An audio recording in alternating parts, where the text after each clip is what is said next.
He had everything: fame, fortune, and fans chanting his name across Europe. But one night changed everything. From football hero to headline criminal, this is the story of how Quincy Promes went from the streets to stardom and then into a storm he could never escape. After his rise through Ajax's academy, Quincy Promes became one of the brightest Dutch stars of his generation. He moved across Europe from Sevilla to Spartak Moscow, where he became a hero. In Russia, he wasn't just another foreign player, he was a king. The fans loved him, the goals kept coming, and his name echoed through the stands of Moscow.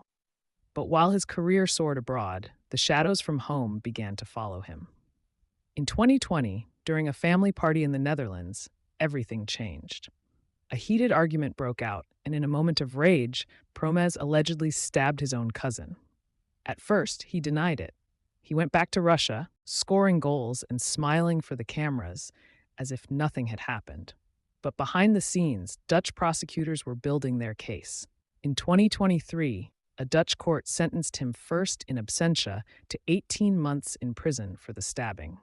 Promes stayed in Russia, beyond the reach of Dutch authorities. Then came another blow. He was later accused of involvement in drug trafficking, a case that made the world look at him differently. For years, he kept playing for Spartak Moscow, shielded by distance and diplomacy. But the truth always finds its way home. In 2024, after a European arrest warrant was issued, international authorities finally began closing in.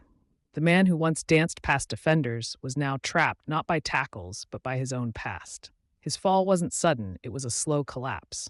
A series of choices, one after another, leading him away from greatness and into darkness. Quincy Promes' story isn't just about crime, it's about control. No matter how high you climb, you're one decision away from losing it all.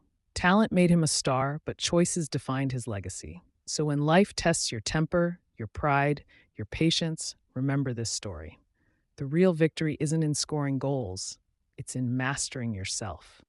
For more stories that reveal the truth behind football's fame and pain, subscribe to Cody Me Vault, where every legend leaves a lesson.